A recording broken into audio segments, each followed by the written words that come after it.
ধরা পড়লে দুষ্টামি, আর ধরা না পড়লে ঘুষ।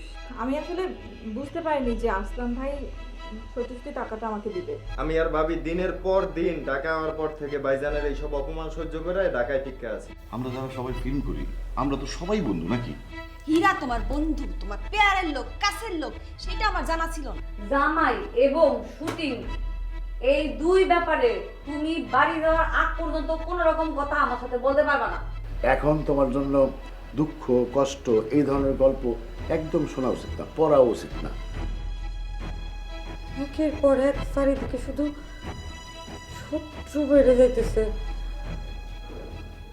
আমার হাতে কোনো সিনেমা নাই, নতুন ছবি করার কোনো সম্ভাবনাও তো দেখতেছি না। একের পর এক ফ্লপ ছবি। এইভাবে তো খুব বেশি দিন ইন্ডাস্ট্রিতে টিকে থাকা যাবে না। তখন কি হবে?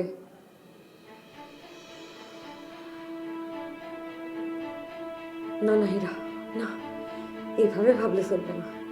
এভাবে ভাবলে তুমি হতাশায় পড়ে যাবা। একদম এভাবে ভাবা যাবে না। তোমাকে তোমাকে নতুন রাস্তা বের করতে হবে। তুমি তোমার শত্রুগুলাকে বন্ধু বানায় ফেলাও। ঘুরে দাঁড়াইতে হবে তোমাকে হীরা, ঘুরে দাঁড়াইতে হবে যে করেই হোক। এইভাবে থাকা যাবে না, কোনোভাবেই থাকা যাবে না।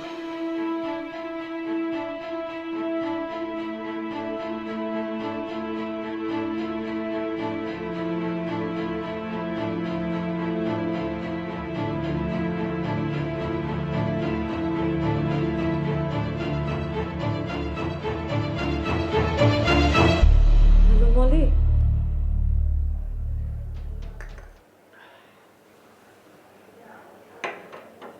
কি শুরু করলেন আপনারা টুটুল ভাই? বলেন তো, ছবির ঘোষণা নাই, মহরত নাই, পরে কিন্তু দেখেন আমার শিডিউল পেতে কিন্তু আপনাদের অসুবিধা হয়ে যাবে, বলে রাখলাম আগে থেকে। না আসলে হচ্ছে কি যে মানে এজাজ ভাইয়ের মতিগতিটা ঠিক বুঝতে পারতেছি না। মানে কি বলতে চাইতেছেন এজাজ ভাই? না কিছু বলতে চায় না, কিন্তু সম্প্রতি আমার অবজারভেশন যে এজাজ ভাই হীরা ম্যাডামের দিকে একটুবার ঝুঁকে যেতে পারে। বাই দা ভাই কথাটা আমি আপনাকে জাস্ট জানিয়ে রাখলাম আর কি, ফর কাইন্ড ইনফরমেশন। ঘটনা এইদিকে কবে মন নিল? না ঠিক মোর নেয় নাই, মানে মতিগতি নিয়ে আমার একটা মানে প্রশ্ন। আর পুরুষ মানুষ তো, আপনাকে একটা কোর্ডিয়ালি অনুরোধ করি, আপনি একটু কাইন্ডলি মানে এজাজ ভাইয়ের সাথে একটু মানে একটু কমিউনিকেশনটা একটু একটু রক্ষা করেন আর কি। ছবির হিরোকে? হিরো তো দুজন নতুন, আর আপনি নায়িকা। ঠিক আছে, ওই হীরা যাতে কোনোভাবে এই ছবিতে ইন না করতে পারে আমি সেই ব্যবস্থা করতেছি। গুড, শেষ করি। আপনি চা খেলেন? টুটুল ভাই দেখেন সবকিছু তো আপনার হাতে, মানে আপনি পারেন না এমন কোনো কাজ আছে বলেন? আমি সেটাই বিলিভ করি। আর আপনাদের মতো আর্টিস্ট যদি মানে আমাদের সাথে থাকে, আর আমি তো ডিরেক্টর, আমার বিশ্বাস।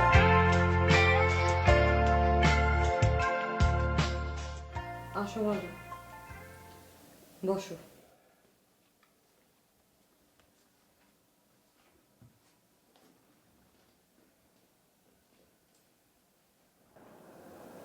ম্যাডাম ভালো আছেন? ভালো আছে মলি। মলি, আমি তোমাকে যে কারণে ডেকেছি সেটা হচ্ছে যে আমি শেষবারের মতো তোমাকে একটা সুযোগ করে দিতে চাই। ম্যাডাম আপনি আসলে আমাকে ভুল বুঝেছেন। সত্যি সত্যি আসলাম ভাইয়ের সাথে ওটা দুষ্টমি ছিল ম্যাডাম। কোনটা দুষ্টামি আর কোনটা স্বার্থ সেটা আমার শিখাইতে আসবে না। তুমি ভুল করেছো, সেটার জন্য তুমি শাস্তি পেয়েছো। অনেকদিন ধরে কাজ করো, মায়া তো লাগে, সেই জন্য ভাবলাম তোমাকে একটা সেকেন্ড চান্স দিই। কিন্তু মনে রাখবা মলি, এটা তোমার ফার্স্ট অ্যান্ড লাস্ট চান্স। যাও কাজে লেগে পড়ো, যার যার ডেট দরকার তাদের তাদের ডেট দিয়ে দিবা। যত রকম মিটিং সিটিং আছে সব কিছু করবা, প্যাস ওয়ার্ক যা যা আছে সব কিছু কমপ্লিট করবা। সবার প্রথমে শুরু করবা কয়লা সিনেমার শুটিং। ওদেরকে ডেট দিয়ে দাও। হাতে কাজ নাই, নতুন সিনেমার জন্য যাদের যাদের মিটিংয়ে বসা দরকার মিটিং ডেট ফিক্স করো। যাও।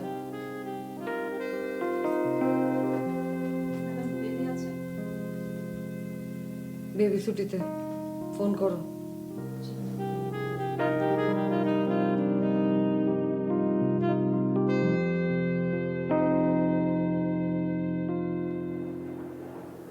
কি কবি ক অনেকক্ষণ তো বলেছ। ভাইজান মানে কইতেছিলাম যে আমরা মানে বুবু কি কবে সেটা তুমি এখনো বোঝো নাই? বুবু কইতে চাইছে যে আমাদের সামনে কাজ কাম নাই, শুটিংও নাই, আমরা সবাই বাড়ি যাইতে চাই, মানে বাড়ি আমরা যাব। তোকে বাড়ি যাও, তোমার কি আটকে রাখছে, কে বাইরে রাখছে? না মানে হ্যাঁ বাইন্দা রাখছি, আবার তো আমি বাইন্দা রাখছি। আপনি আটকে রাখছেন কেন?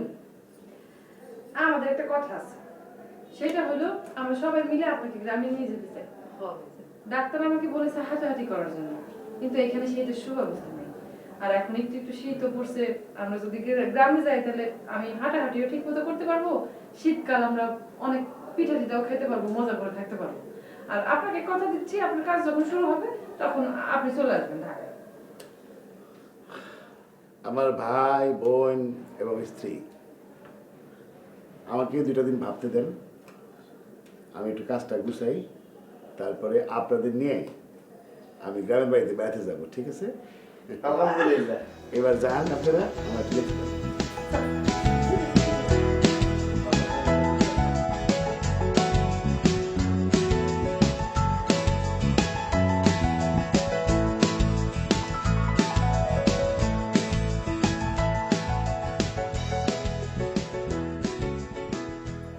আন্টি আপনি আমাকে ডেকেছেন? হ্যাঁ মা, তোমাকে ডাকছি, একটা বিশেষ গোপনীয় কাজে তোমাকে ডেকেছি। শোনো মা, আমার একটা কাজ করে দিতে হবে তোমাকে। জি বলেন, কি কাজ? আচ্ছা, তুমি ওই যে নেক্সট নেক্সট কি সিনেমার শুটিং? জি আন্টি, কয়লা। কয়লা, ওই ছবি শুটিংয়ে আমি যাইতে চাই, কিন্তু তোমাদের ম্যাডাম যদি জানে জীবনেও আমাকে যাইতে দিবে না, কিন্তু আমি যাইতে চাই এবং আমি যাবই। এই কাজটা তোমাকে কইরা দিতে হবে। জি আন্টি, কাজটা আমি করে দিব, কিন্তু আন্টি একটা শর্তে, মানে ওখানে গিয়ে আপনি চুপচাপ থাকবেন, যেখানে সেখানে ঘুরবেন না, যার তার সঙ্গে কথা বলবেন না। যদি বলেন তাহলে কিন্তু ম্যাডাম আমার 12টা বাজে ফেলবে। কেউ জানবে না, কাকপক্ষী জানবে না, আমি একদম বুবা হয়ে থাকুন, লাগে সুই সুতা লয়ে যাবো, টুট সিলাই রাখুন, তাহলে আমি যাইতে পারবো তো? জি আন্টি, কিন্তু আন্টি এই কথাটা আমি আপনাকে বলেছি, সেটা আবার আপনি ম্যাডামকে বলবেন না। আরে অত কিছু শিখাই দিতে হইব না, আমার মাথায় বুদ্ধি আছে, তুমি নিশ্চিন্তে থাকো। জি আন্টি, তাহলে আপনি রেডি হন, আমি আসছি।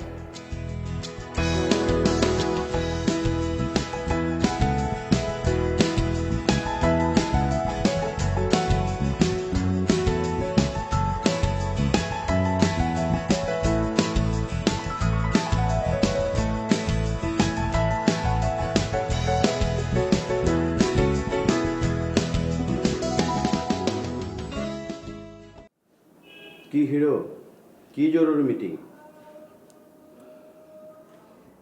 এজাজ ভাই, আপনাদের আমি সবসময় বড় ভাইয়ের মতো দেখি, আপনার কাছ থেকেই সবসময় পরামর্শ নেই। কাস্টিং এখনো ফাইনাল হয়নি রণজয়। বড় ভাই, এই ছবি ছাড়া কি আমাদের মধ্যে আর কোনো সম্পর্ক নাই? না, বললাম আর কি। এজাজ ভাই, আমি আসলে আসছি আপনার কাছে একটা পরামর্শ নিতে, ব্যক্তিগত পরামর্শ। এখন যদি আমি বিয়ে করি তাহলে কি বড় ভাই আমার ক্যারিয়ারে খুব ক্ষতি হবে? অবশ্যই হবে। 2 বছর আগে কোনো বিয়ে শাদী নাই, আগে নিজের পজিশনটা শক্ত করো, তারপর যা ইচ্ছা তাই করো। 2 বছর? হ্যাঁ, 2 বছরের আগে নো বিয়ে? নো বিয়ে ফর নেক্সট 2 ইয়ার্স, ঠিক আছে?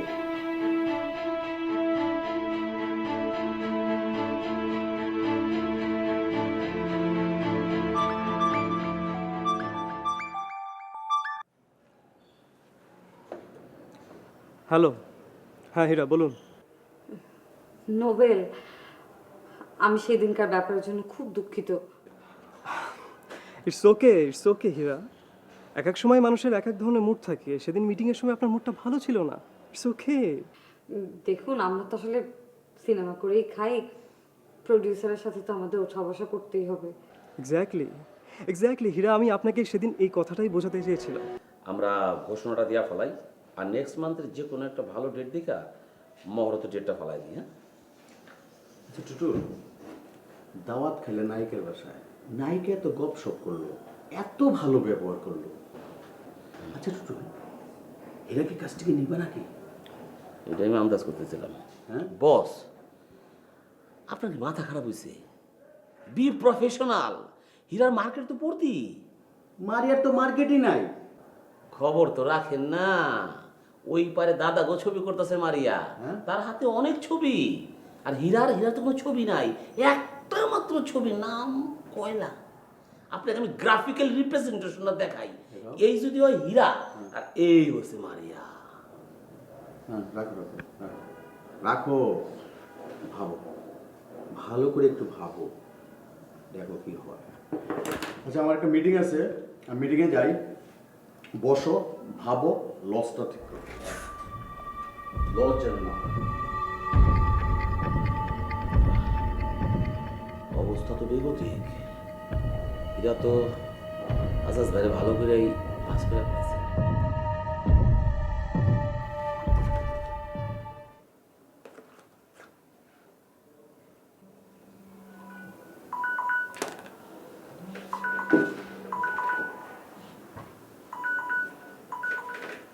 হ্যাঁ মালি বলো।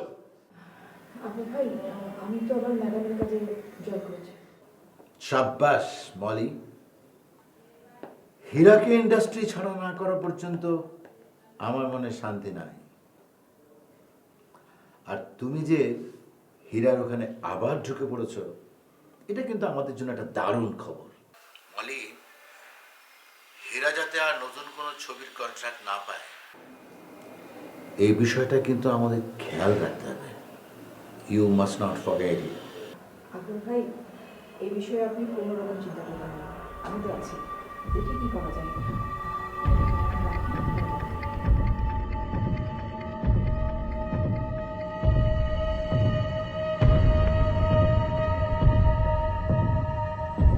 এইগুলো তুমি কি পড়ছো হীরার পা? এই, তোমার কি মাথা খারাপ হয়ে গেল নাকি? খোলো হয়ে গেল, মাইসে দেখলে কি করবো? আই বুঝে বেড়া, কিচ্ছু বুঝে না, পাগল বেড়া। এইগুলি হইলো অভিনয়, অভিনয়, অভিনয়ের পোশাক। অভিনয় করতে গেলে অনেক ধরনের পোশাক পরতে হয়, এতে মানুষের কথা কানে নিতে হয় না। এসব তোমার বোঝা লাগবো না। তোমার যদি না পোশাক, তুমি বাড়ি যাও গা, তুমি এই তামসা দেখো না, যাও। 2 দিন হলো ঢাকা শহরে আইসা আমার অহনি বাড়িতে যাইতে কয়। শোনো, মাথা থেকে এই অভিনয়ের পাগলামিটা খেদাও, তাহলে লোকে হাসাহাসি করবো। নতুন কিছু শিখতে হইলে পাশে লোকে কিছু বলে ওইগুলি কানে নিতে হয় না, ওইগুলি সহ্য করে নিতে হয়। শোনো, শিখার কোনো বয়স নাই। যে কোনো বয়সে মানুষ যে কোনো কিছু করতে পারে, শিখতে পারে। শোনো হীরার বাপ, এই হীরার মা ছবিতে অভিনয় করবে, সেই ছবি তুমি হলে যাইয়া দেখবা। আমার লক্ষ্য অটুট থাকবে, সেই দিনের অপেক্ষায় থাকো হীরার বাপ। সিনেমা হলে না, মেন্টালে যায় তোমার দেখো।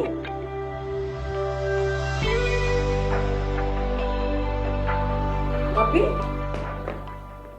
তুমি তুমি হঠাৎ না বলে না কয়ে, মানে বাস। তোমাকে মিস করছিলাম।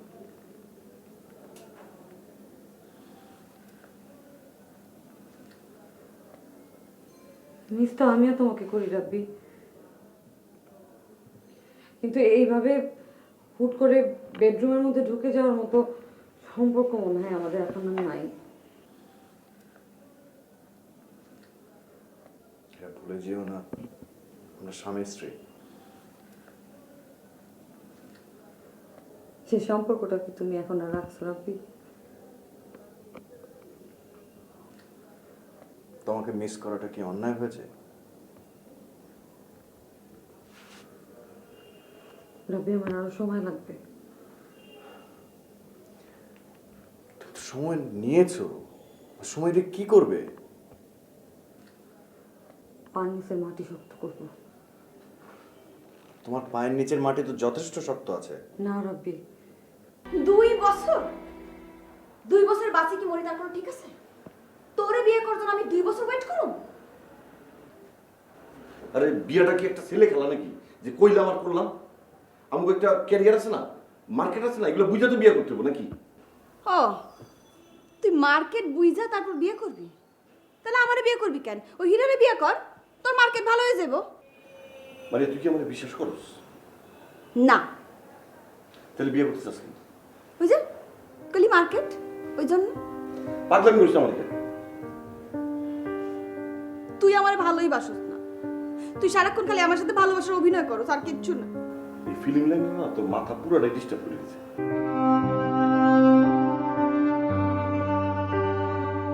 রাব্বি,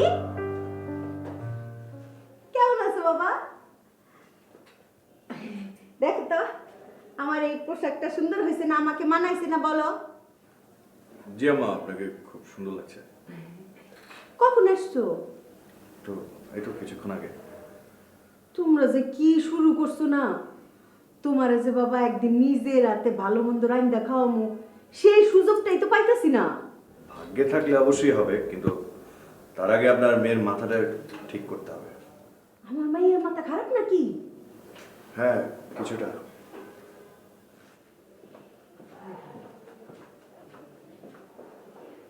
হ্যাঁ কি কয়?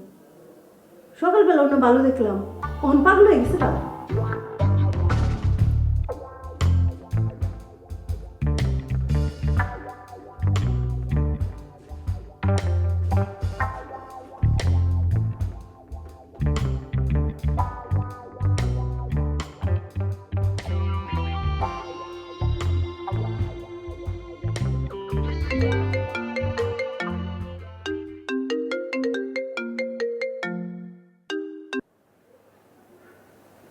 হ্যালো, কেমন আছেন আসলাম ভাই?